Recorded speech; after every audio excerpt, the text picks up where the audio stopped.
Buenas noches, bienvenidos a Matices. Karen, buenas noches. Buenas noches, Saúl. Este es nuestro primer programa luego de los resultados electorales del pasado 3 de febrero.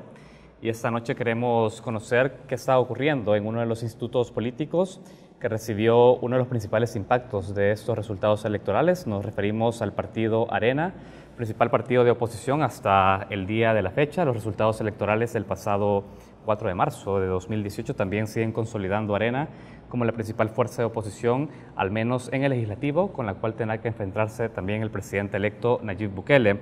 Y vamos a hablar precisamente de ese tema. Arena sufrió su tercera derrota consecutiva en una elección presidencial. El partido de derechas no ha podido recuperar el poder que perdió desde 2009, cuando Mauricio Funes ganó los comicios con el FMLN. En esta última contienda, Arena obtuvo un 62.2% de votos, menos que en 2014. Bueno, y luego de la derrota, de esta última derrota, como ya Saúl lo estaba poniendo sobre la mesa, el COENA, el organismo de conducción del partido tricolor, anunció que anticipará las elecciones internas para elegir una nueva dirección. Y en este proceso de elecciones, los actuales dirigentes no podrán participar. A pesar de esta decisión, algunos miembros en el partido cuestionan la tardía respuesta en los cambios del COENA. Una de las voces más críticas ha sido la del exdiputado Juan Valiente, quien en julio del 2017 renunció a su candidatura como diputado en Arena, Karen.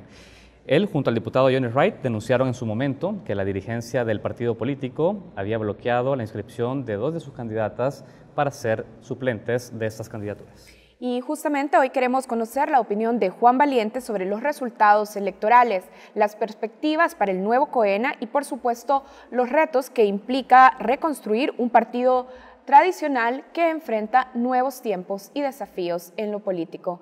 Bienvenido a Juan Valiente, gracias por aceptar la invitación de Focos. Bueno, gracias, un gusto estar aquí con ustedes.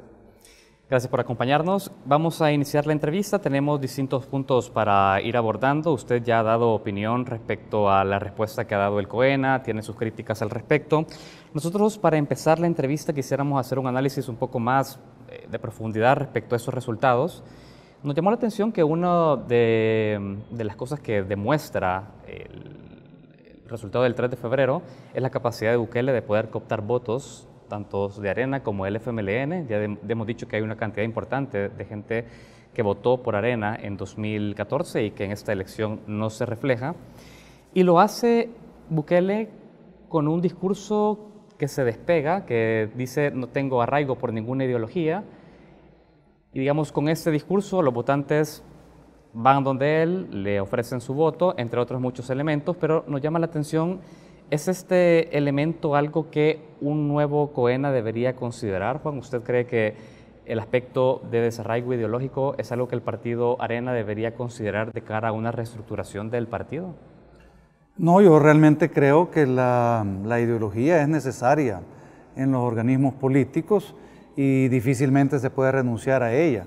Yo creo que el presidente electo, hábilmente, a pesar de, en general, ubicarse siempre en el espectro más de la izquierda, en el espectro ideológico, al final dijo que no era ni de uno ni de otro, y yo creo que quizás eso le permitió a algunas personas votar por, algunas personas de derecha, digamos, entre comillas, votar por él.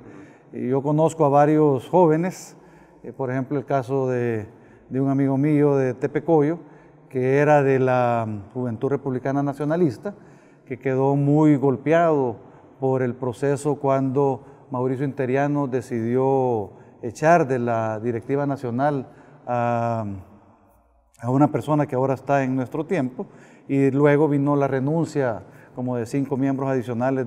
Este joven quedó realmente muy golpeado.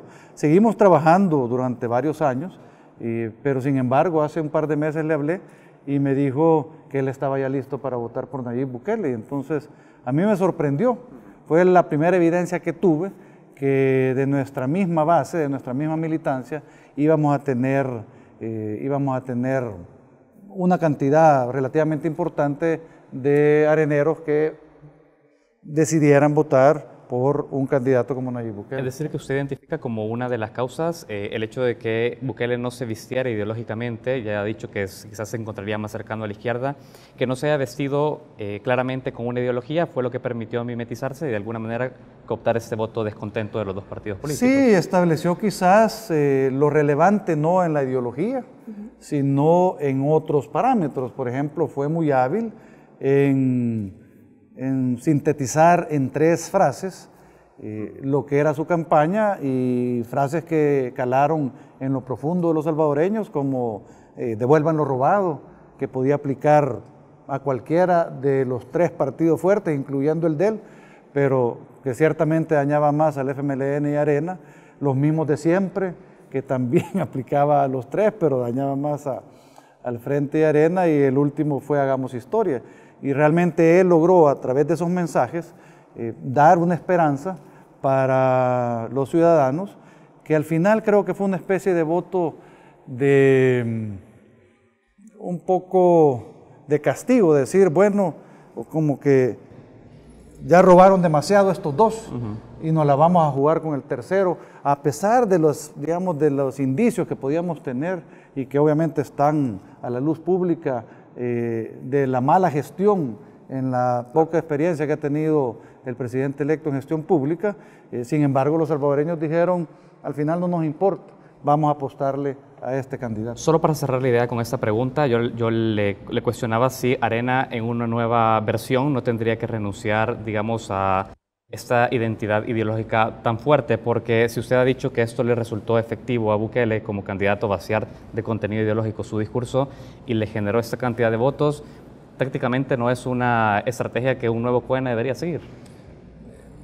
Yo me iría por otro lado. Yo creo que Arena debe reconsiderar la identificación tan fuerte que tiene con el conservadurismo, por ejemplo.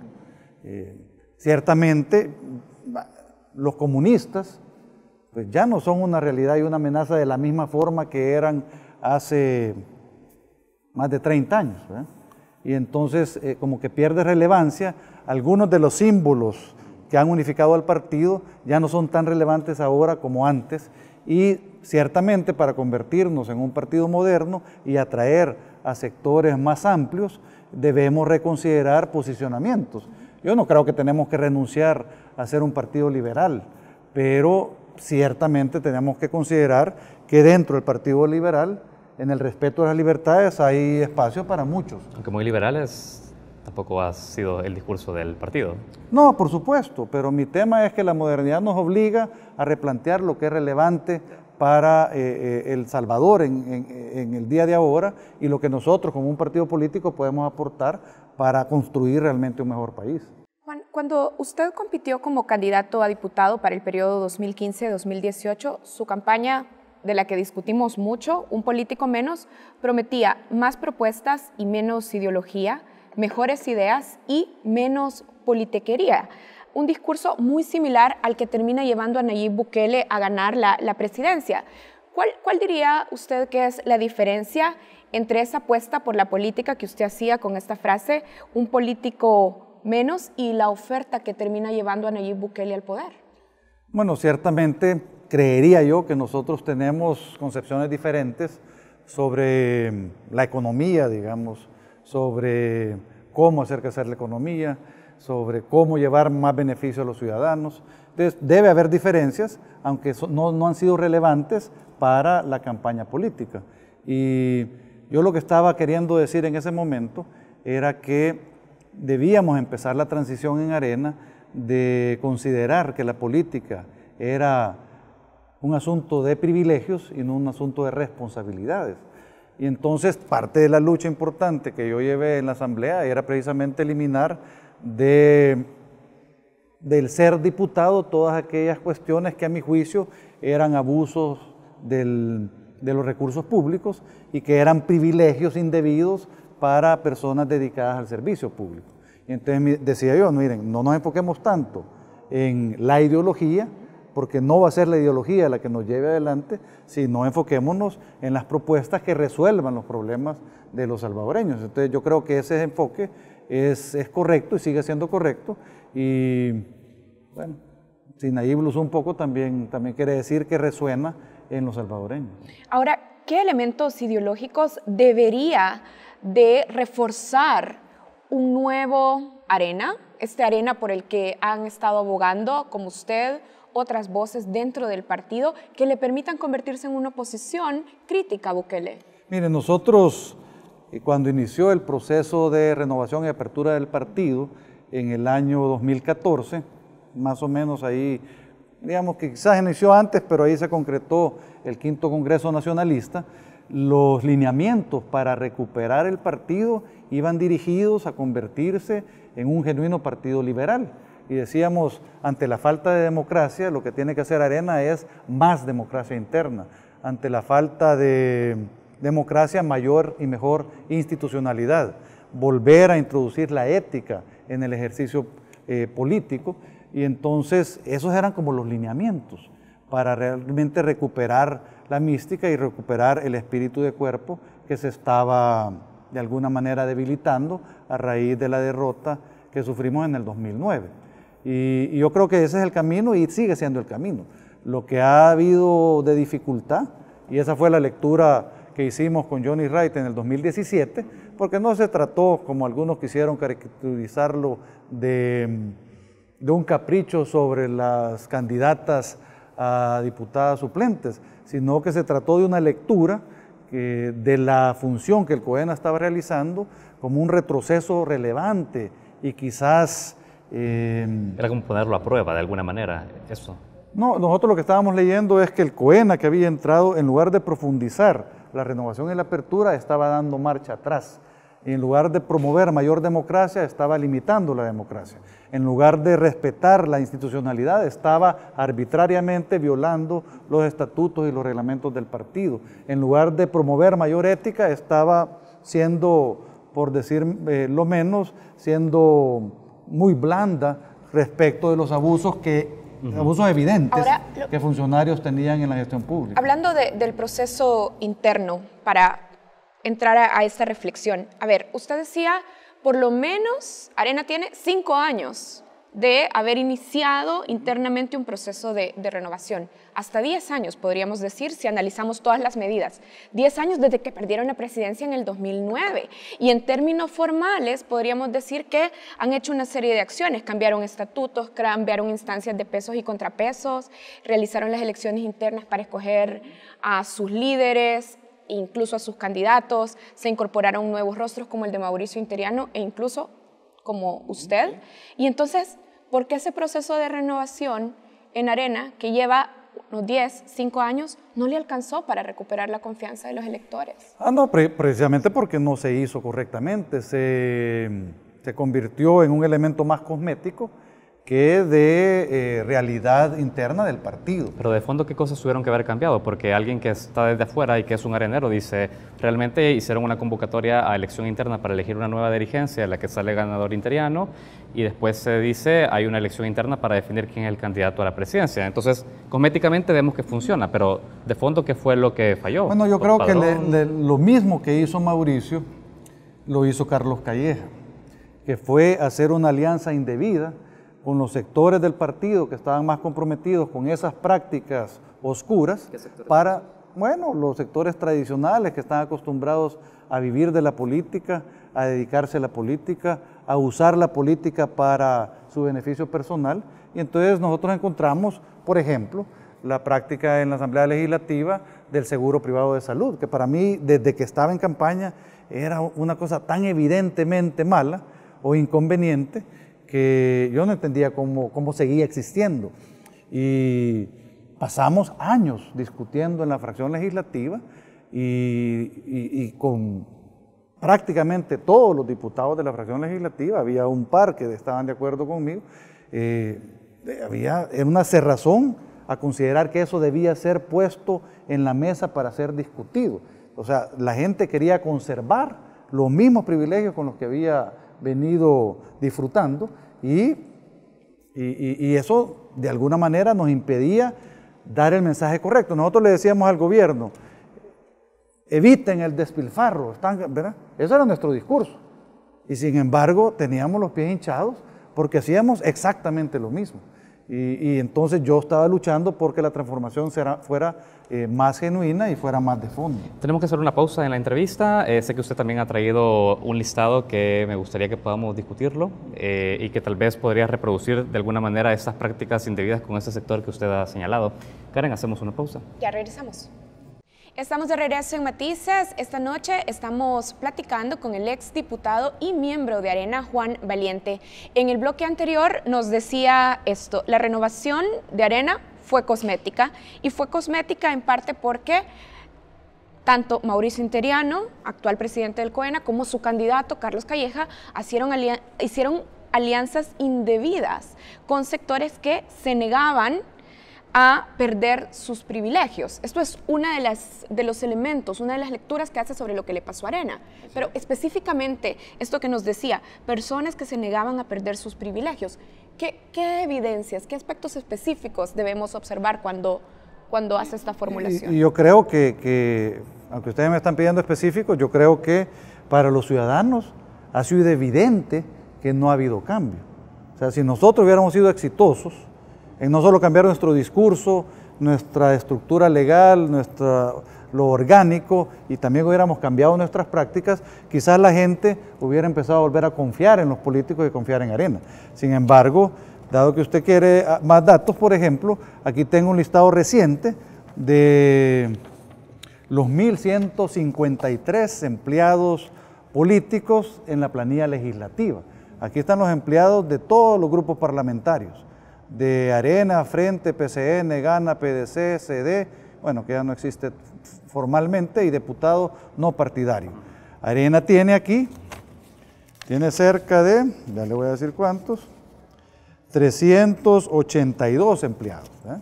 Y cuando uno empieza a leer la lista, descubre, por ejemplo, a un miembro del COENA, $3.500. Y descubre a un director departamental, $2.500. Entonces,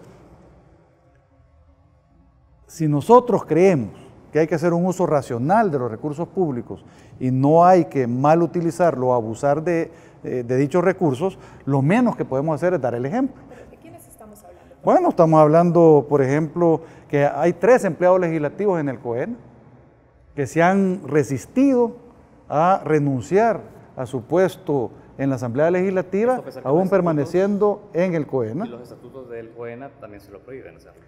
Los estatutos del COENA no lo prohíben y la ley no lo prohíbe, pero a mi juicio es evidentemente falto de ética, y entonces deberíamos haberlo logrado antes, y este es un tema por el que vengo luchando desde que inició este COENA. Ahora, hay que tener algo claro. Cuando usted dice hicieron acuerdos y alianzas con sectores indebidos, esas personas representan justamente a estos sectores, y lo hablamos un poco antes de iniciar la entrevista en este segundo bloque, de liderazgos territoriales que buscan mantener de alguna manera sus privilegios a través de la Asamblea Legislativa con ese tipo de cargos.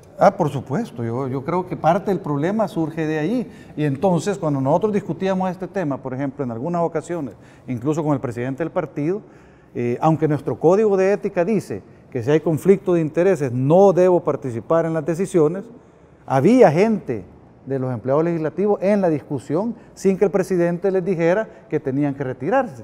Y entonces uno empieza a dudar de la real voluntad que habrá tenido alguien como Mauricio Interiano, que venía de la renovación, que era nuevo, digamos, en el liderazgo del partido, cuando al final se vio imposibilitado de garantizar que continuaba la renovación. Acuérdense ustedes del primer paso, yo no sé si se acuerdan ustedes de aquel video del primer paso, cuando Mauricio informó en contra del deseo de muchos diputados, sí, no lo puso a discusión, y ni siquiera creo que lo llevó a discusión al COENA. Él en una reunión dijo, no hay más viajes ni viáticos este año. Después salió el video y la promoción del primer paso. Yo, que había hablado con él, sabía que después venía lo de los vehículos. ¿Cuánto nos tardamos en conseguir que devolvieran los vehículos los miembros de junta directiva? Casi 2 años más. Claro. Y el primer paso fue solo eso. Entonces, una expresión de estas alianzas indebidas ha sido que no han podido desvincularse de estas personas que tienen, obviamente, conflictos de interés porque están en la función pública, pero además en el COENA. Pero, ¿con qué otros sectores no debieron establecer alianzas? Bueno, miren, el problema también hay un problema de fondo en el proceso de renovación de Arena, y es que los que creemos en que Arena puede llegar a ser un partido genuinamente democrático, también creemos que El Salvador está listo para una transición importante, para pasar de un Estado patrimonialista que protegía intereses de sectores económicos relevantes y de grandes empresas a un Estado de Derecho que permite que se proteja de mejor manera las necesidades y los derechos de los ciudadanos. Y esa división todavía existe en los sectores económicos que de alguna manera respaldan a Arena, y es necesario lograr la terminación de esa transición. Y yo creo que el sector, digamos, más conservador o menos dispuesto a hacer esa transición fue el sector precisamente que apoyó a Carlos Calleja en su campaña. Hablando de sectores, Juan, usted también ha señalado sobre la importancia de los estatutos y las reformas que implicaron eso dentro de la estructura del partido y lo poco efectivo que ha sido su implementación. Una de las personas que ha estado también promoviendo este tema es Javier Simán. En una investigación titulada Calleja en la contienda electoral sin el apoyo de sus bases, que publicó Focus en la plataforma Laberinto, se evidencia cómo el descontento de un sector de Arena, denominado patriotas, muy simpatizantes a Javier Simán, reclaman que el actual COENA no solo los marginó de espacios de decisión, sino que actuó de esta manera arbitraria que usted está señalando. Estos areneros reclaman también otra conducción en Arena. La pregunta puntual es, ¿usted ve en Javier Simán la encarnación de liderazgo nuevo que podría potenciar al Arena a estos valores que ha mencionado? Un Arena mucho más republicano, mucho más liberal. ¿Es Javier Simán esa persona? Bueno, yo creo que la transición no es un asunto de individuos, sino que es un asunto del esfuerzo colectivo que podamos hacer todos los que estamos en el partido precisamente en la dirección correcta. Javier es una persona que yo creo que está, digamos, del lado precisamente de fortalecer los acuerdos del quinto Congreso y de fortalecer la institucionalidad en el partido. O sea, Javier sufrió en carne propia lo que pasa en el territorio. A veces llegaba a algunos municipios y no podía reunirse en la sede del partido como si no fuera arenero o no se tratara de una campaña de Arena. Y a veces incluso le boicoteaban las reuniones que tenía en el territorio, informándole a los líderes que falsamente se había suspendido la actividad de Javier Simán. Entonces, Javier ha sido consciente y ha vivido en carne propia lo que pasa en el territorio cuando uno, en lugar de promover la democracia y promover la libertad y promover el criterio propio en los militantes, promueve este tipo de prácticas que trata obviamente únicamente de mantener a aquellos que tienen el poder en el poder. Pero si ve a Javier Simán como un liderazgo que podría potenciar este nuevo proceso de renovación dentro del COENA. Yo no sé si Javier estará interesado en contribuir, pero ciertamente sus posicionamientos sí están alineados a lo que creo que es necesario para el partido. Ahora, hablemos de la desconfianza que hay sobre el actual COENA. Ese proceso de desconfianza, por ejemplo, se expresa en inquietudes que hay sobre el proceso de elecciones internas, pero también sobre el proceso de manejo del padrón electoral. Veamos algunos datos del padrón electoral de Arena. En las elecciones internas de 2016, el padrón tenía unos 28,000 inscritos. Antes de las internas de 2017, Mauricio Interiano anunció que ya el padrón se había triplicado. Y finalmente, para 2018, las elecciones en las que se escogió a Carlos Calleja como candidato a la presidencia, el padrón tenía unos 122,000 afiliados. Usted ha hablado de la manipulación del padrón interno. ¿Cómo se configuró esa manipulación? Bueno, mira, yo, digamos, entré a la candidatura de Arena en el 2014 con un padrón electoral que rondaba los 10,000 miembros. Y eso, digamos, llegó a convertirse en 125,000, aunque realmente nunca han votado más de alrededor de la mitad de ese padrón. A pesar de que sea 125,000, realmente los que han votado han sido cerca de 50,000, 60,000 en los procesos electorales internos que hemos tenido, y en el último incluso Javier Simán sacó de los que votaron cerca de un 40% del voto, que tampoco es nada despreciable para el partido y para un miembro del partido. Ahora, ¿pero qué sucedía con el proyecto de las afiliaciones? Las afiliaciones no están en manos del de la CEN, que es la Comisión Electoral Nacional que tenemos en el partido, sino que están en manos del COENA. Y entonces es el COENA el que administra el proceso de afiliación. Luis Parada, que estuvo interesado en participar en el proceso electoral interno, se quejaba que él en algún momento pidió 30.000 hojas de afiliación porque tenía entre las bases de los ex militares, que obviamente él viniendo de la Fuerza Armada, pues tenía un sector cercano y probablemente ideológicamente también alineado al partido, y en lugar de darle 30.000, le dieron 3.000. Entonces, él se quejaba de la arbitrariedad en el uso de las hojas de afiliación, por ejemplo, y del proceso mismo. A mí, por ejemplo, me pasó que... ¿Y esa arbitrariedad, perdón, beneficiaba a la candidatura de Carlos Calleja? Normalmente beneficiaba a las estructuras territoriales que tenían el dominio de la directiva municipal y de la directiva departamental. Yo le puedo decir que respondían, obviamente, claro, a los que estaban en el COENA. Yo, por ejemplo, en varios municipios perdí hojas de afiliación, unas 300 hojas que nunca se encontraron, que las tenían traspapeladas, las tenían engavetadas, que simplemente no les daba la gana, a pesar de ser gente con la que yo trabajaba, a la que yo visitaba, gente del territorio, pues ciertamente el director municipal de ese municipio decidió que no iba a firmar las hojas y se perdieron. Eso pasaba mucho. ¿Es un asunto de voluntades? Es decir, ¿es un asunto de un director departamental, de un operador que está protegiendo territorial? ¿Qué? Está protegiendo su puesto, está protegiendo el puesto del que lo tiene ahí, que está en este listado, ¿eh? Y entonces sucede que no logramos con estas personas promover la democracia, que es a lo que realmente le deberíamos apostar. Ahora, Juan, sí es evidente el hecho en el que el COENA en estas condiciones puede tener la discrecionalidad de poder actuar y tener el control de sus bases a nivel departamental y municipal con total libertad y sin ningún contrapeso. Digamos, ¿no genera esto una discusión en este momento para decir es insuficiente los mecanismos de balances y contrapesos que tiene el partido ante el COENA? Digo, porque ¿quién para un COENA que sigue generando ese tipo de prácticas, que inflan padrones, que los alteran? Ha sido lamentable. Incluso la última violación fue peor. La Comisión Política, que es el poder dentro del partido que establece las regulaciones, sacó un reglamento para el nombramiento del coordinador y subcoordinador de la fracción legislativa. Y los diputados decidieron tirar a la basura el reglamento de la Comisión Política.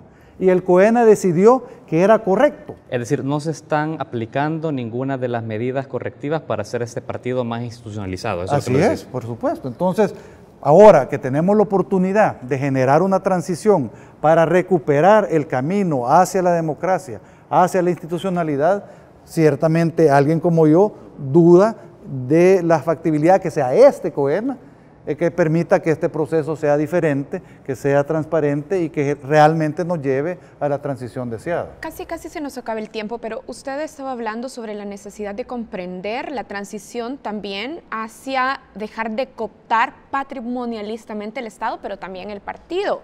Llama la atención cuando uno revisa los datos de Arena que de 2015 a 2017, Grupo Calleja, la empresa del candidato presidencial, fue la principal financista del Estado. ¿Por qué no logró, del partido, perdón, por qué no logró Arena desvincularse de esta práctica que naturalmente es una tara al proceso de democracia interna? Soy el candidato del partido y también soy el mayor financista del partido. Bueno, realmente los partidos y los políticos debemos tener suficiente libertad para poder recibir apoyos, pero también para establecer distancia. Y hay algunos momentos en que uno tiene que establecer distancia porque debe estar comprometido a responder a los intereses genuinos de la ciudadanía. O sea, la misma constitución del país pone a la persona al centro de la acción política del Estado y eso es lo que debemos buscar.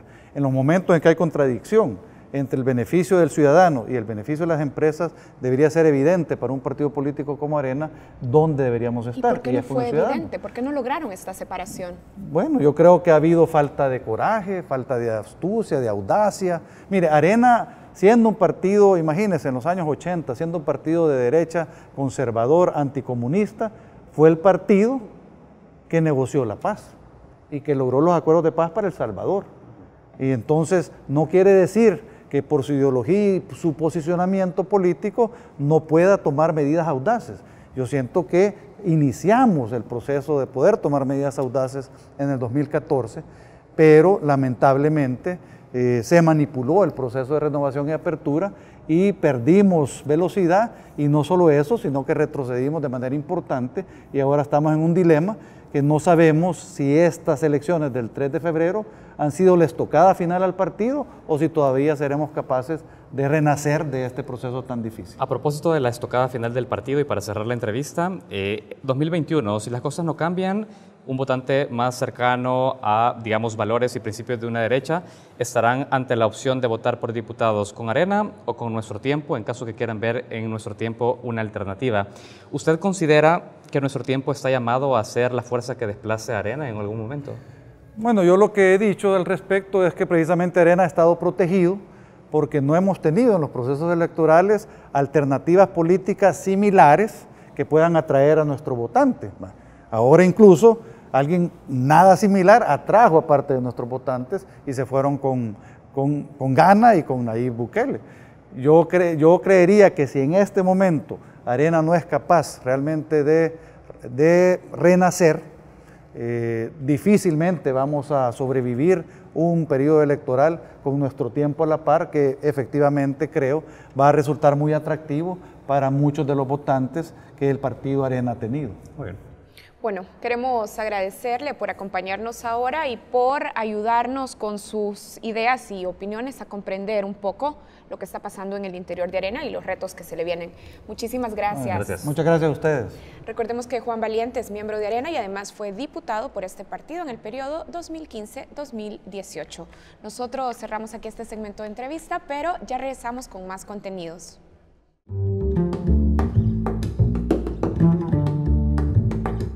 Bukele configura un nuevo mapa político en El Salvador. Nayib Bukele ganó la elección presidencial luego de obtener 1.434.856 votos, es decir, el 53.1% de la votación, según el escrutinio final del Tribunal Supremo Electoral. El presidente electo, bajo la bandera de Gana, triunfó en los 14 departamentos y en el 74% de los municipios de nuestro país. El resultado configura un nuevo mapa político con Arena y el FMLN en un lejano segundo y tercer lugar, respectivamente. Estos partidos políticos, ante la derrota electoral, se han visto obligados a adelantar las elecciones internas y cambiar a sus dirigencias. Arena y la coalición de partidos de derechas, que incluía al PCN, PDC y Democracia Salvadoreña, apenas obtuvo el 31.72% de los votos, mientras que el FMLN, partido en el gobierno, no alcanzó siquiera el 15% de los votos válidos. Solo el 14.41% se decidió por la fórmula de izquierda. Los resultados de los comicios representan los peores resultados de ambos institutos políticos. De hecho, para encontrar un resultado similar en Arena, hay que remontarse casi a la fundación del partido. Hace 35 años, en 1984, el partido tricolor obtuvo el 29% de los votos en la primera ronda presidencial, cuando el mayor Roberto Davison compitió contra el demócrata cristiano Napoleón Duarte. En cambio, para el FMLN no existe un precedente. El partido de la exguerrilla cosechó su peor resultado en su historia democrática. Hasta antes de la elección del domingo, el resultado más bajo ocurrió cuando el FMLN participó por primera vez en una elección presidencial. En 1994, el candidato Rubén Zamora, representante de la coalición FMLN, Convergencia Democrática y el MNR, obtuvo el respaldo del 25% de los votantes en la primera vuelta, cuando compitió contra el arenero Armando Calderón Sol. Los cambios también son drásticos al comparar las cifras con la elección presidencial de 2014. Arena perdió el 62.2% de sus votantes y el FMLN al 74.4% de los suyos respecto a los comicios que se celebraron hace 5 años. Al interior del país, Bukele superó el poder territorial de Arena y el FMLN. Por ejemplo, en la ciudad de San Salvador, Gana cosechó el 51% de los votos, más de 100.000 sufragios, pero hasta hace un año el partido Arena ganó la alcaldía municipal con 88.000 votos. Ahora la fórmula tricolor obtuvo 13.000 votos menos. En el municipio de San Miguel, el FMLN ganó la alcaldía en 2018 con 31.514 votos, pero en la presidencial disminuyó más de la mitad y se quedó solo con 13.695 votos. Arena, que obtuvo 29.656 votos en la disputa municipal, cayó a los 18.064. Bukele ganó la presidencial en esa ciudad con 53.663 votos. En Santa Ana, Arena ganó la municipalidad en 2018 con 27.100 votos. En la presidencial, un año después, elevó su caudal hasta los 32.039 votos, pero Bukele dobló sus números. Gana obtuvo la victoria en ese municipio con 62.850 votos. A pesar de la victoria contundente en las presidenciales, durante los próximos 2 años, Bukele deberá enfrentar una fuerte oposición en la Asamblea Legislativa. La articulación de apoyos en el Congreso será clave para impulsar políticas de Estado. Arena, con 37 diputados, tiene la llave de la mayoría calificada y solo una combinación de Gana, el FMLN, PCN, PDC y Cambio Democrático le daría la mayoría simple. El presidente electo tendrá que negociar con sus adversarios para construir gobernabilidad al menos hasta 2021. Estos son los datos que en Prisma hemos seleccionado para compartir con ustedes y que contienen algunos de los resultados más relevantes de la pasada elección presidencial. Hacemos una pausa, ya volvemos con más contenido en Focos.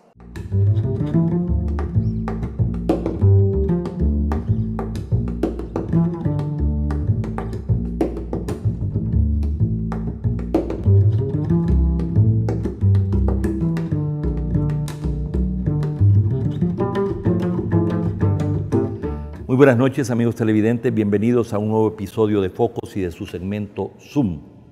Venezuela, desafío de la transición y reconstrucción. Todo indica que la semana que hoy concluye habrá dado inicio la mayor operación político-militar y de emergencia humanitaria en Venezuela, liderada por los Estados Unidos, Colombia y Brasil, con el apoyo de varios países de Latinoamérica. Esta controversial y compleja operación sacaría del poder al chavismo, posibilitaría que asuma sus funciones el gobierno de Juan Guaidó para iniciar la transición democrática, estabilizar social y económicamente al país y organizar elecciones democráticas. Para conversar de semejante operación y sobre los desafíos de la transición democrática y reconstrucción de Venezuela, he invitado al reconocido político y diplomático venezolano, expresidente del Consejo de Seguridad y ex subsecretario de Naciones Unidas, mi amigo Diego Arria, a quien le doy la más cordial bienvenida. Bienvenido, Diego. Magnífico, muchísimas gracias, Alberto. Es un gusto tenerte en Focos. Hay algo que tú no sabes. Mi primer cargo en el Banco Interamericano de Desarrollo fue asistente de un gran salvadoreño, el doctor Alfonso Rochac, de quien aprendí desde esa época a conocer tu país y a querer a El Salvador. Yo sé que tienes una larga historia y que además conociste al doctor Jorge Sol Castellanos. Muchísimo. Y a otros distinguidos economistas y profesionales salvadoreños. Pero hay algo que te une de manera particular y más recientemente a El Salvador, es que tú jugaste un papel muy importante en los acuerdos de paz cuando eras precisamente... integraste, representando a tu país, Venezuela, el grupo de amigos del secretario general. Y eso te hizo que durante 2 años te involucraras a fondo en buscar la paz en El Salvador y apoyar este proceso. Sin la menor duda, yo creo que me marcó de una manera muy profunda porque yo presencié un país en guerra, luego contribuir como uno de los 4 embajadores amigos del secretario general al rescate de la institucionalidad de la paz en El Salvador, y verlo hoy años después, 26, 27 años después, celebrando un proceso electoral, da realmente una profunda satisfacción. Bien, esta entrevista la hicimos el lunes pasado, aprovechando que Diego estuvo en El Salvador con motivo precisamente de las elecciones, habiendo venido como observador. Dado que nos une ya una amistad de unos 12 años, nos conocimos en Venezuela, pues aproveché para pedirle que nos acompañara y me da muchísimo gusto. Con un riesgo muy grande de mi parte de no saber lo que pase esta semana, sino que tratar de anticipar y especular. Entiendo, por eso quise hacer esta aclaración, porque ya para hoy domingo habrán sucedido muchas cosas. Bien, comencemos. Diego, quiero preguntarte, tú que has seguido este proceso tan de cerca, ¿cuál es tu balance de 2 décadas de chavismo en el poder en Venezuela? Fíjate, yo escribí un libro que se llama Venezuela, la hora de la verdad, donde yo intento contestar tu pregunta, que es una pregunta fundamental para descifrar lo que se puede hacer hacia el futuro.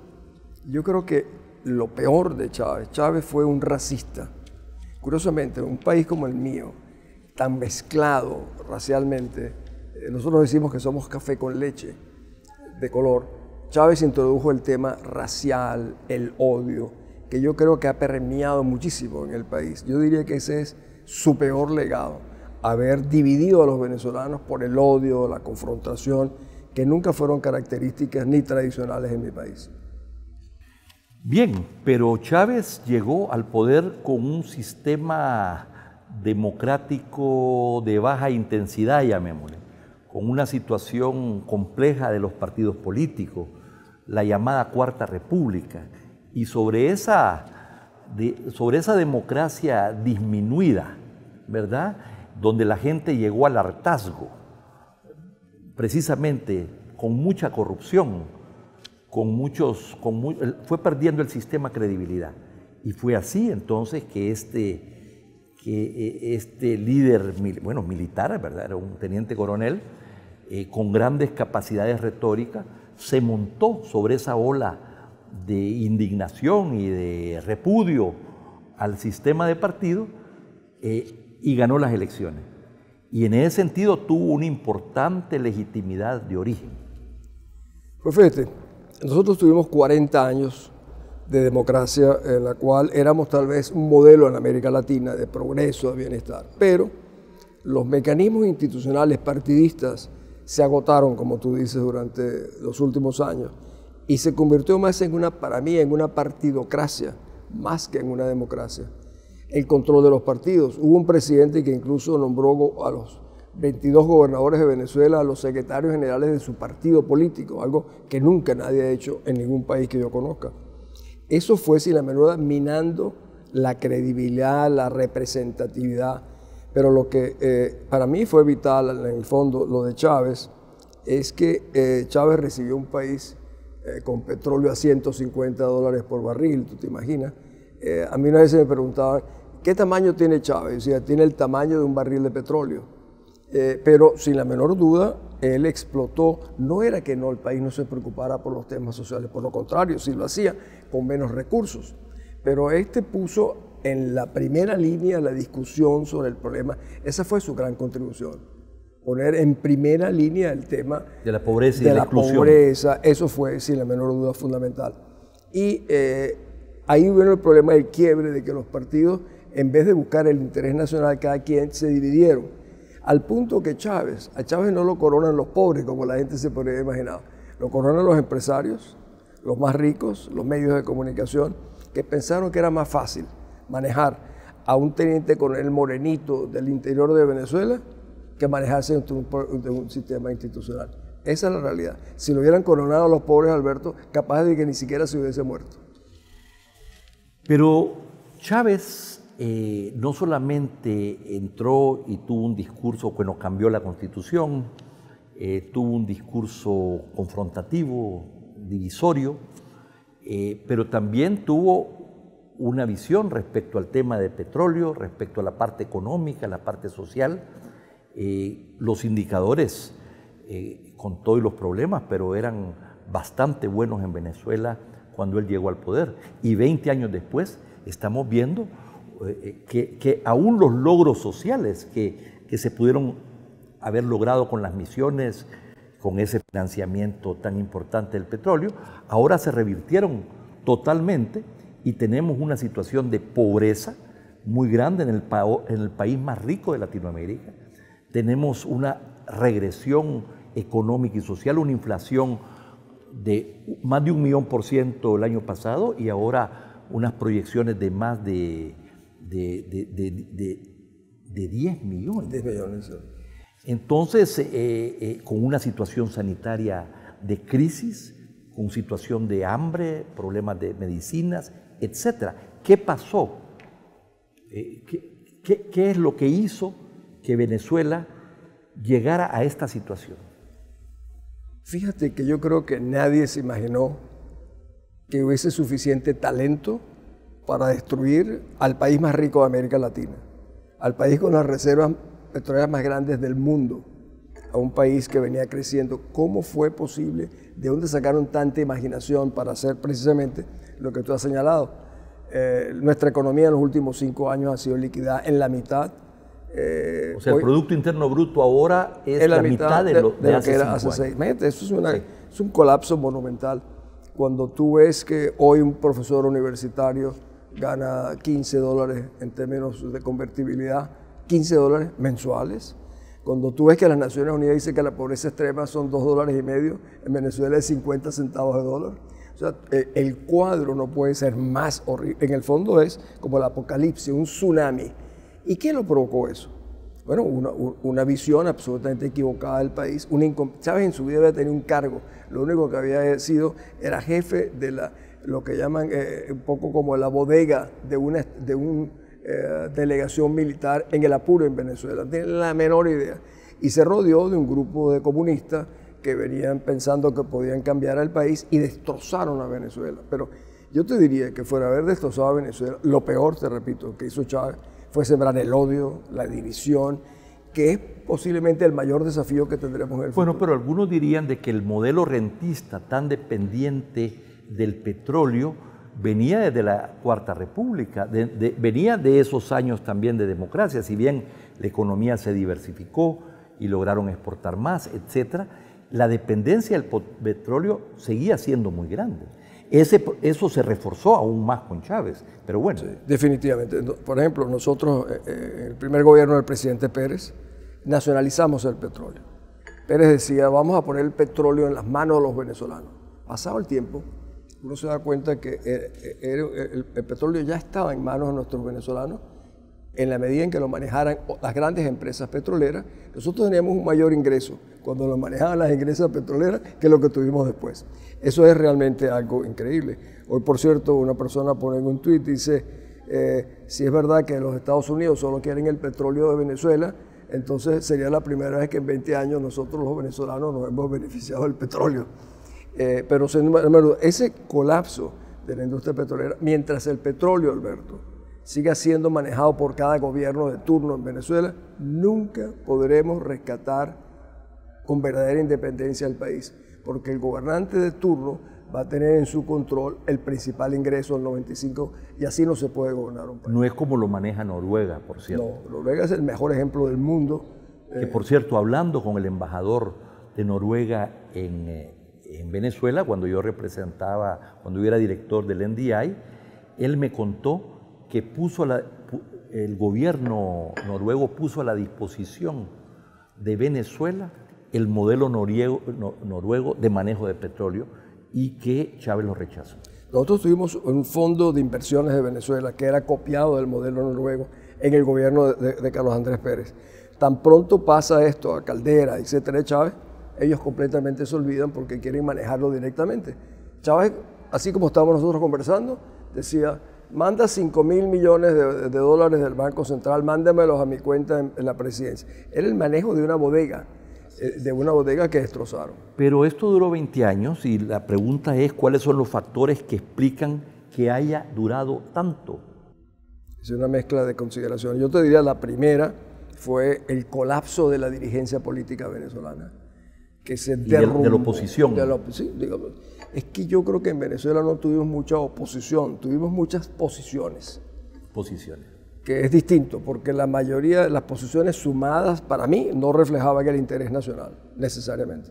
Entonces, esa visión fragmentada del país permitió que nunca aglutinara al país en torno a un propósito común.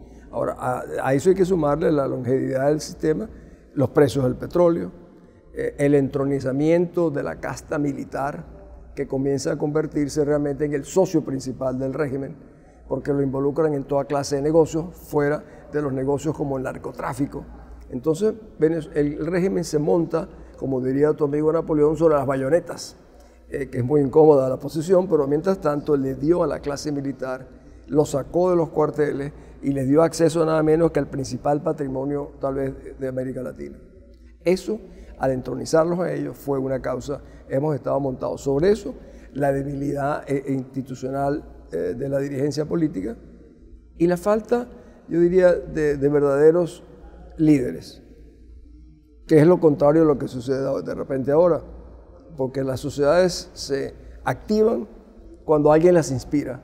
De repente nosotros tenemos un joven que se llama Juan Guaidó, que para mí hoy en día representa, Juan Guaidó, la gente lo ve como la libertad, y es verdad.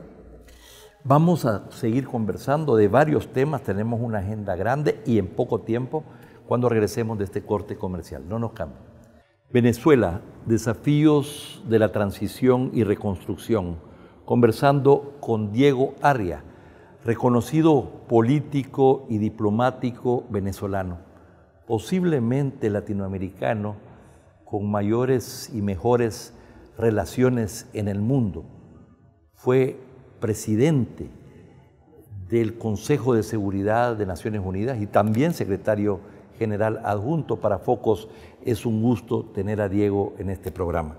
Gracias, Alberto. Cuando hablábamos de los factores que explican que haya durado tanto, ¿verdad?, con una forma tan peculiar de gobernar de parte de Chávez, ya no dijéramos de Maduro después, Chávez lideró la confrontación con los Estados Unidos, con el imperio norteamericano, pero no se habla lo suficiente del rol que jugó Cuba en este proceso y que tal vez se te pasó mencionarlo dentro de los factores importantes, porque los cubanos, independientemente de la opinión que cada quien tenga, son gente que conoce del tema del poder, ¿verdad?, que conoce de política exterior, que conoce de muchos temas y que se involucró a fondo.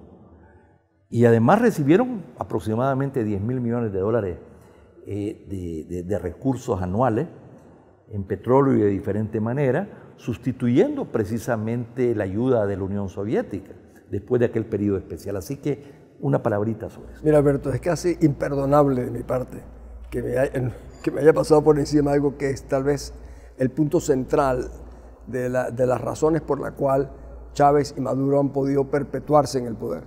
En las Naciones Unidas se habla cuando un país domina a otro, la potencia ocupante. Resulta que la potencia ocupante de Venezuela es una isla de 9 millones de habitantes, a la cual nosotros le regalamos 100.000 barriles de petróleo diarios.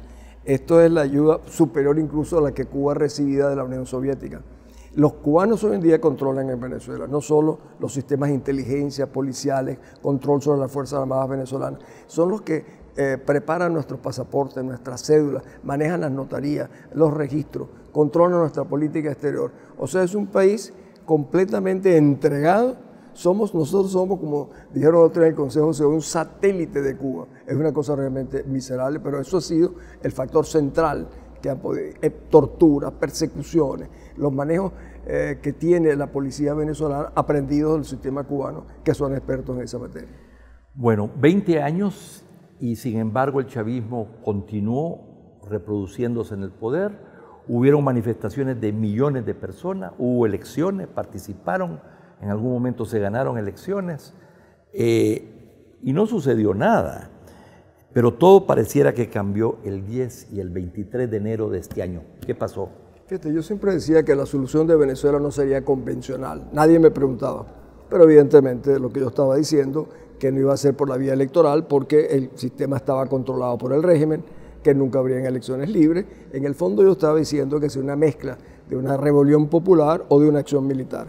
Lo que nunca me imaginé, ni se imaginaron nuestros aliados de hoy, que había un recurso institucional, constitucional y democrático en nuestra propia Constitución, que es el artículo que dice la 233 de la Constitución, que cuando hay un vacío en el poder del Ejecutivo, lo sustituye el presidente de la Asamblea Nacional.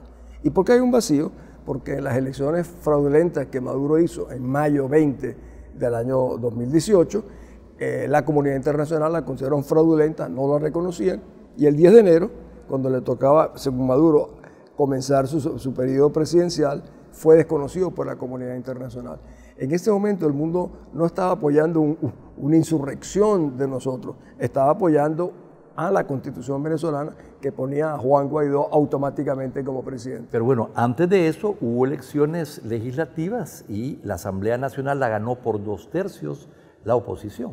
Y de ahí se deriva entonces la legitimidad de esa Asamblea Nacional de la cual Juan Guaidó es presidente. Sí, porque quedaba como la única institución legítima, igual que el Tribunal Supremo de Justicia nuestro en el exilio, que fue también nombrado por la Asamblea.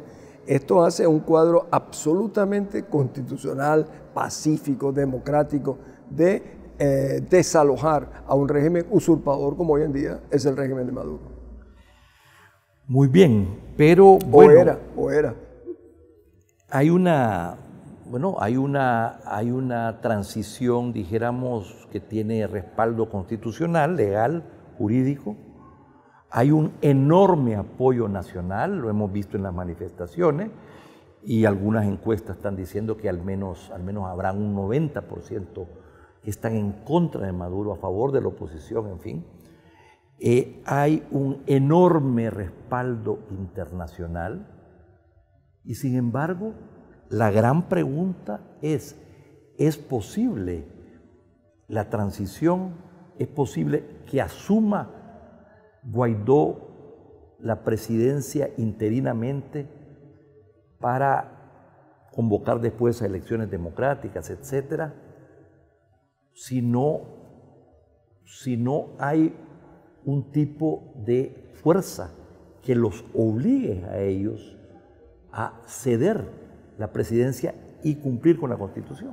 Fíjate, en el caso nuestro se han desatado un conjunto de fuerzas, creo que tú lo llamas, una alineación de los astros, como lo que han llamado de las estrellas, o una tormenta perfecta, en la cual hay el recurso institucional democrático, el respaldo finalmente de solidaridad de la comunidad internacional que ha visto un país diezmado, maltratado, masacrado, arruinado, y se han dado cuenta de que nosotros representamos, no es solo una tragedia venezolana, es un peligro inminente para toda la región, y que ya no somos una causa por Venezuela, es una causa por la estabilidad, la paz en la región y de sentar un precedente. Con el éxodo de más de 3 millones. Bueno, nosotros éramos un país de 33 millones, hoy día somos de 30, hemos perdido 3 millones, no porque los venezolanos nos guste irnos del país, por lo contrario, nosotros somos un país de inmigrantes.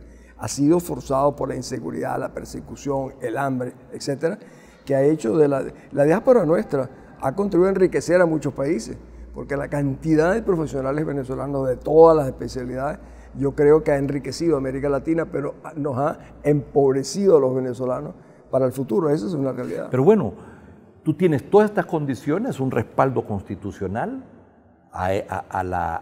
para nombrar, para que asuma Juan Guaidó, tenés un respaldo mayoritario nacional, expresado en las calles, etcétera. Tenés el mayor respaldo internacional y sin embargo Maduro sigue ahí. ¿Es posible sacar a Maduro y a esta narcodictadura sin intervención de potencia foránea que no nos gusta? Bueno, curiosamente, cuando Simón Bolívar peleó por la independencia de Venezuela, llamó a los británicos. La Legión Británica fue el mayor concurso que tuvimos nosotros en la batalla definitiva de Venezuela. En este caso hay algunos que dicen, ¿cómo es posible que entren los Estados Unidos? Bueno, y cuando un país está en la situación nuestra, ¿quién nos puede ayudar? Los que tienen más posibilidades. ¿Quiénes son? Como de hecho para mí es un proceso indetenible. Están los Estados Unidos, está Colombia, está Brasil, porque son nuestros países fronterizos y son dos democracias. Hay gente que le gusta ver el tema como un punto teórico, que si las intervenciones o no las intervenciones. El nuestro es el rescate de la libertad y la institucionalidad de un país que debería tener otro tipo de enrumbamiento. No es una invasión. Bueno, tú fuiste presidente del Consejo de Seguridad de Naciones Unidas del 92 y 93. Ya antes habías, como embajador, participado con los amigos del secretario general en lograr la paz, los acuerdos de negociación negociados en El Salvador, y te viste involucrado en un momento en que hubo el mayor consenso internacional entre las grandes potencias, que llevaron además a operaciones de resolución de conflictos y de paz en Irak, en Somalia, Libia, la antigua Yugoslavia, Haití, Ruanda. Resulta que a este político y diplomático venezolano que jugó un rol tan importante entonces, pero ahora le toca el turno a tu país, pero no bajo los auspicios de Naciones Unidas, siendo tú el latinoamericano con más experiencia en este tipo de misiones. ¿Cómo se puede justificar o legitimar desde el punto de vista del derecho internacional y de la paz temas con los que tú te has identificado siempre, ¿verdad? Justificar precisamente esta operación que se habrá iniciado esta semana. Pues fíjate, nosotros somos una víctima del retorno de la Guerra Fría al escenario internacional.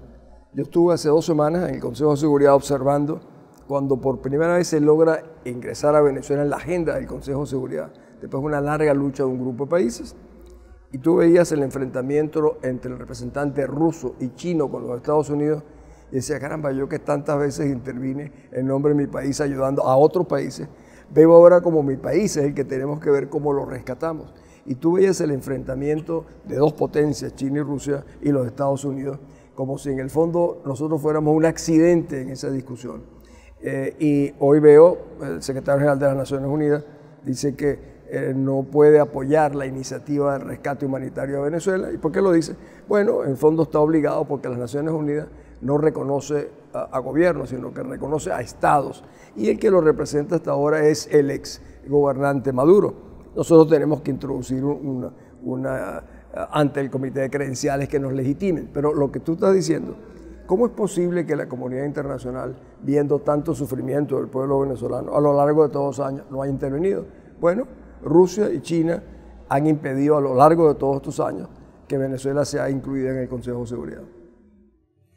Bueno, y Cuba tiene ratos, por supuesto, de haberse involucrado a fondo, de tema del cual normalmente no se habla.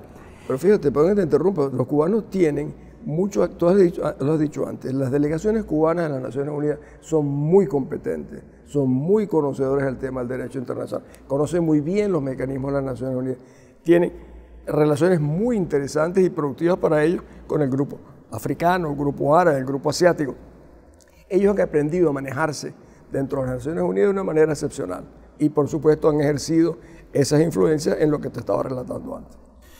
Bien, bueno, pero entonces se supone que ya Juan Guaidó, como presidente interino, encargado de la presidencia, ha pedido esta ayuda humanitaria que es necesaria y que la crisis social y humanitaria se va a profundizar aún más porque ya no va a haber petróleo, porque la inflación te come todos los salarios, porque hay menos dólares para importar, para comprar comida o medicina. Es decir, lo que se viene en Venezuela en las próximas semanas es aún peor de lo que hemos visto. Y si no se interviene, la situación va a ser verdaderamente tremenda. Entonces, Juan Guaidó ha pedido esto, pero esto implica que para viabilizar esta ayuda monetaria, esto no se hace si no liberas el terreno o si no creas condiciones de seguridad y logística para entrar.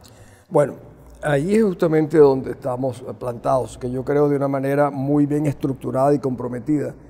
Estados Unidos, Alemania, Canadá, Francia han anunciado sus apoyos financieros.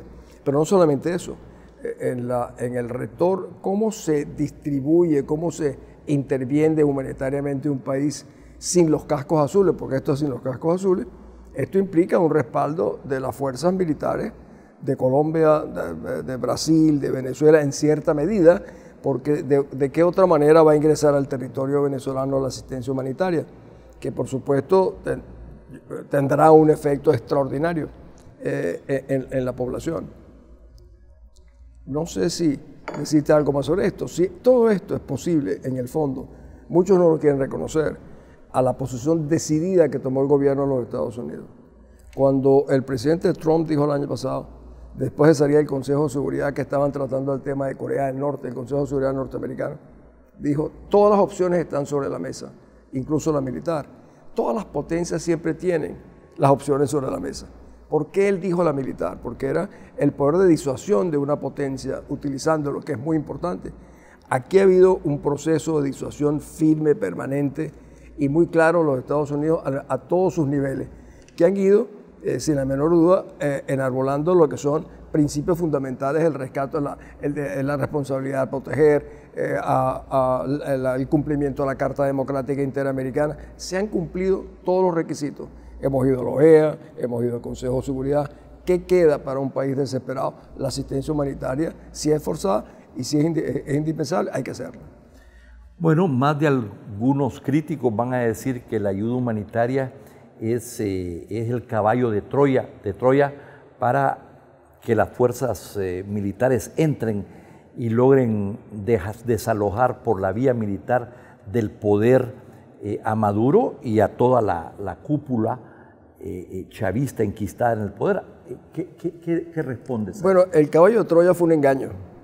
Aquí no hay engaño. Aquí cuando entraron en Troya estaban escondidos entre el famoso caballo de madera. Aquí no, aquí está la luz pública. Está anunciado en todos los diarios. Está anunciado en todas las declaraciones del presidente de los Estados Unidos y todos los jefes de gobierno. Vamos a rescatar la libertad en Venezuela y vamos a llevar la asistencia humanitaria. O sea, no hay ningún caballo de Troya. Hay tres grandes tareas, ¿verdad? Hay una tarea, dijéramos, de lidiar con la crisis social humanitaria, que es muy grave y va a ser aún más grave. Y estabilizar económica y socialmente el país, pero también de llamar a elecciones libres. Estas son las grandes tareas del gobierno de transición y hay desafíos de las fuerzas políticas de la oposición. ¿Cómo lo ves? Pues fíjate, yo creo que el desafío que los venezolanos tenemos por delante es monumental, es sin precedentes en la región. Yo siempre he creído, Alberto, que Venezuela nunca saldrá en partes, o sale toda o no sale. ¿Y eso qué significa? Un proceso de reunificación. Yo ni siquiera hablo de reconciliación, que hasta los católicos encuentran difícil. Yo, en términos de reunificación del país en torno a acuerdos fundamentales para que el país rescate otra vez una senda hacia el progreso. Es complicado, demandará lo mejor de los venezolanos, demandará no tolerancia, sino comprensión entre nosotros mismos. Y después un proceso tan difícil, tan duro, cuando tú ves que la gente habla, por ejemplo, la ley de amnistía, los venezolanos dicen, ¿cómo van a dejar todos estos criminales que gocen de impunidad? Estas son decisiones muy complejas que tendrá, yo me imagino, que asumirlas un gobierno de transición, porque en lo que vamos a hacer, yo diría que la transición es hacia la democracia y después dentro de la democracia vendrá un proceso electoral. Pero si es hacia la democracia, eso significa que todas las fuerzas políticas, incluidas las del chavismo, que son una realidad, van a tener que participar y se les va a tener que dejar participar en el proceso democrático y en el proceso y en esas próximas elecciones presidenciales y probablemente legislativas. Estos no son marcianos. Los chavistas eran antes adecos o popeyanos. Estos no salieron de Marte. Y evidentemente los venezolanos no creo que tengamos problemas con eso. Los problemas los tenemos con el grupo de jerarcas civiles y militares del régimen que han cometido delitos de lesa humanidad, que se han robado el país, que han torturado a Venezuela. Esos son pequeños grupos. Pero como dices tú, no puede haber una reunificación nacional imponiendo, separando a los que piensan de una manera distinta. Por eso te digo, esto requerirá más que la pasión, un ejercicio de comprensión y división. Pero acuérdate todos los odios, ¿verdad? Y las divisiones profundas que hay, no va a ser nada fácil. Bien, el país produce ahora, ha perdido 50% del Producto Interno Bruto, está muchísimo más bajo el ingreso per cápita de cuando llegó Chávez. Todos los indicadores, Venezuela lidera ahora la pobreza en América Latina. La inflación en el mundo. La inflación en el mundo, ¿verdad? Y además se han robado, este es el ejemplo del mayor desfalco de la historia de la humanidad. Absoluto. ¿Verdad? 300.000 millones de dólares mínimo. Bueno, esas son las cifras que dio Jorge Giordani, el ministro de Planificación de Chávez, hace 5 años. Hay otras cifras que hablan de 600.000 millones, ¿verdad?, de dólares. Pero bueno, buena parte de esta plata está congelada en el sistema financiero internacional. Y me imagino que estos recursos que esperamos que el sistema internacional, que los Estados Unidos pongan a disposición de Venezuela, ¿verdad?, y del gobierno constitucional. Eso no va a pasar. No va a pasar porque lo que nosotros llamamos los revolucionarios, que eran los hombres de negocios y los jerarcas del régimen, han escondido sus fondos en muchos lugares del mundo. Los americanos hablan de follow the money, seguir el dinero. Lo harán en muchos casos, pero han comenzado a agarrar algunos, quitaron $1.000 millones el otro día a un venezolano en la Florida, pero los 300, 500.000 o 600.000 fundamentalmente los hemos perdido porque nos los han robado. Esa es la realidad. O sea, tú no puedes hacer un ejercicio de especulación financiera basado en esos recursos de los venezolanos. Esto significa que esta reconstrucción y el desarrollo de Venezuela es un enorme desafío. Esto significa que finalmente hay que sembrar el petróleo, como decía Urlar Pietri, hay que diversificar la economía, no se puede continuar viviendo de la renta del petróleo, ¿verdad? ¿Cómo ves tú, para terminar, la reconstrucción y el desarrollo de Venezuela? Nosotros producíamos, en el año que llegó Chávez, 98, 3,5 millones de barriles de petróleo. Hoy estamos casi en 1 millón de barriles de petróleo. Suministramos el 14% del consumo petrolero de los Estados Unidos, hoy el 5 o el 6. O sea, la disminución de nuestra gallina de oro realmente, nuestra capacidad de generar recursos está muy limitada.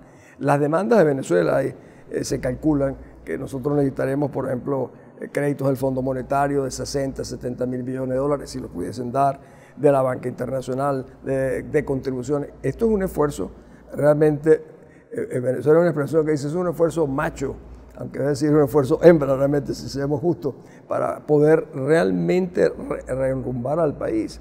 Alberto, ningún país de América Latina ha visto jamás una cosa parecida.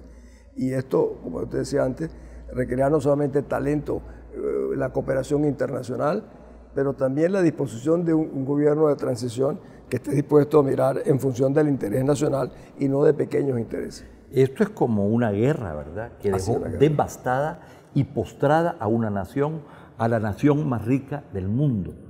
Y me parece a mí que es muy importante recoger las lecciones, pero también los desafíos de la reconstrucción.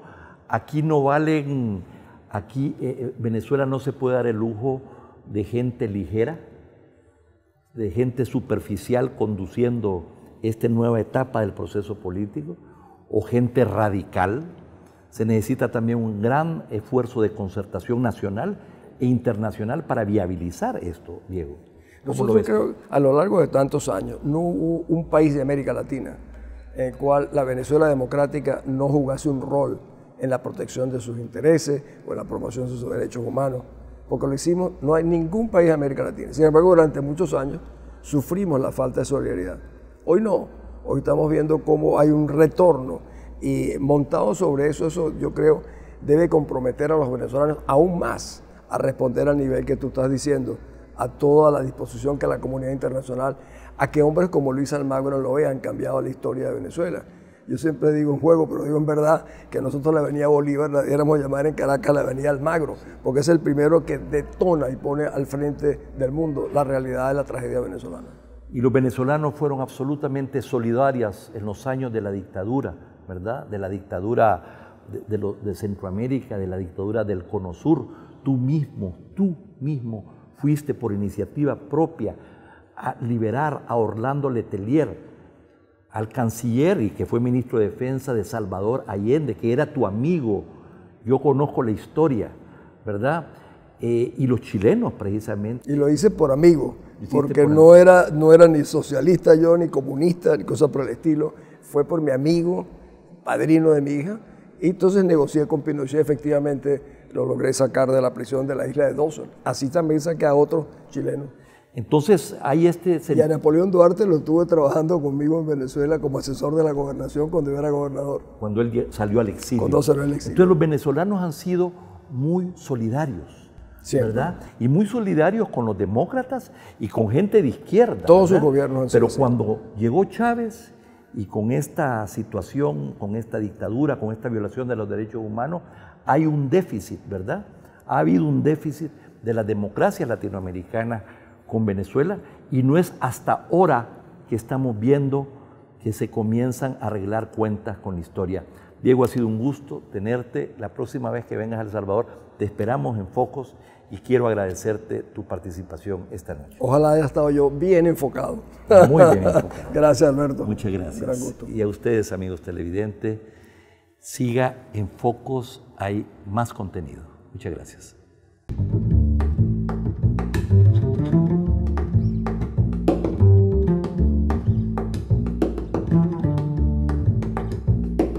Bienvenidos a Reflejos, el segmento internacional de Focos. El presidente electo de El Salvador es Nayib Bukele, el mandatario más joven en Latinoamérica. Pero, ¿cómo este acontecimiento impacta en la región? Los grupos opositores a los gobiernos autoritarios de Nicaragua y Venezuela están expectantes de un giro a la política exterior que ubicaría a El Salvador con la mayoría de naciones a favor del retorno a la democracia para nicaragüenses y venezolanos. Para conversar sobre este tema, enlazamos hasta Managua, Nicaragua, con Edmundo Jarquín, especialista en políticas públicas y político nicaragüense. Bienvenido, Edmundo. Muchas gracias. Gracias a vos, Dimas. Bien, Bukele gana la presidencia con un discurso que se aleja de los partidos tradicionales. ¿Qué esperas de su política exterior, particularmente con Centroamérica? Bueno, yo creo que esto tiene implicancia para los dos temas más candentes de la agenda latinoamericana, el caso de Venezuela y el caso de Nicaragua. Normalmente, tanto en el grupo de Lima, que es un grupo informal, como en el grupo de trabajo sobre Nicaragua, que tiene la formalidad de ser un grupo de trabajo integrado por prácticamente los mismos países de América Latina, pero en este caso es del Consejo Permanente de la Organización de Estados Americanos. Normalmente El Salvador, con el gobierno actual, se había abstenido en casi prácticamente todas las resoluciones, todas las decisiones, o se había opuesto, de tal manera que va a tener implicancia tanto para Venezuela como para Nicaragua. Con este giro respecto a Nicaragua y Venezuela, ¿afecta o recompone la correlación de votos en la Asamblea General de la OEA? Habría que decir que tanto el presidente electo Bukele como el vicepresidente electo Félix Ulloa han manifestado su oposición a los regímenes tanto de Venezuela como de Nicaragua. En primer lugar, van a sumarse a los votos que han constantemente criticado o condenado los regímenes de ambos países. En el caso concreto de El Salvador, esto va a variar porque significará que ahora prácticamente se quedará solo el régimen de Ortega. Ahora, cambiando de tema, ¿cómo evalúas la propuesta de Bukele de establecer una Comisión Internacional contra la Impunidad, una CICIES? ¿Qué coincidencias existen también con Thelma Aldana, probable candidata presidencial en Guatemala?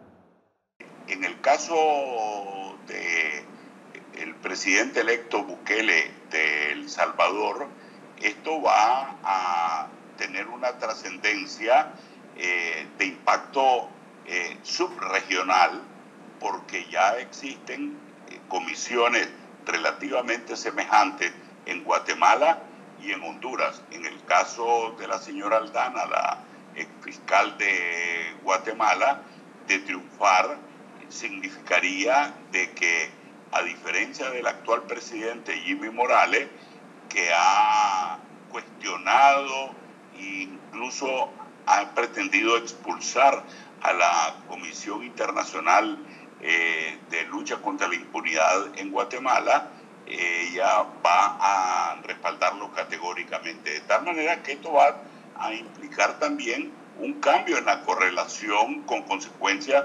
subregionales, dada el compromiso que ha adquirido el presidente electo Bukele.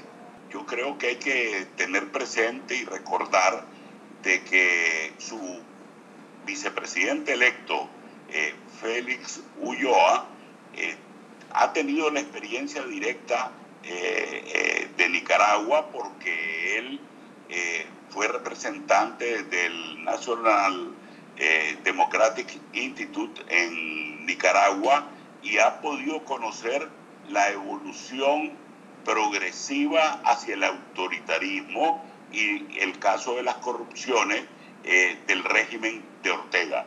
De tal manera de que yo pienso de que esto va a tener trascendencia, la elección del presidente Bukele, no solamente para El Salvador, sino implicancias también subregionales y regionales a nivel de América Latina.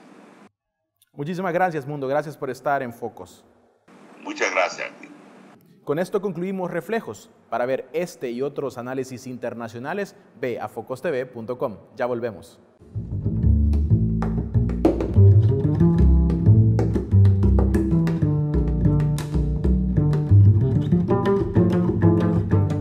El Museo de Arte de El Salvador, MARTE, publicó el catálogo de la exposición Diálogos en el Arte Salvadoreño, como un esfuerzo por acercar a la ciudadanía las obras y artistas nacionales y su contribución a la riqueza cultural del país. Les invitamos para que visiten el museo y para que recorran cada una de sus salas. Los dejamos con este segmento, esperamos que lo disfruten. Gracias por acompañarnos cada semana en Focos.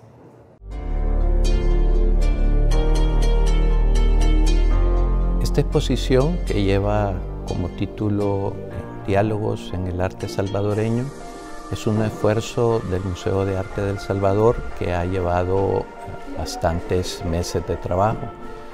Realmente organizar una exposición es un reto para toda institución de museos, y después de abrir la exposición, la parte que siempre cuida la institución es la publicación de un catálogo, el cual se presenta en esta mañana.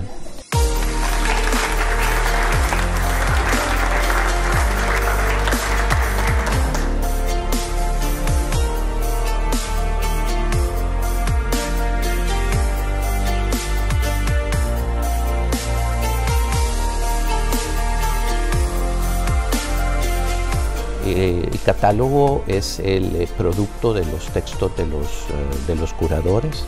En este caso, el museo designó a Simón Vega y a mi persona, cada uno tratando una parte de lo que se definió como el periodo de exposición. Simón Vega con el arte contemporáneo, mi persona con el arte del siglo XX, y todo eso está reflejado en el catálogo.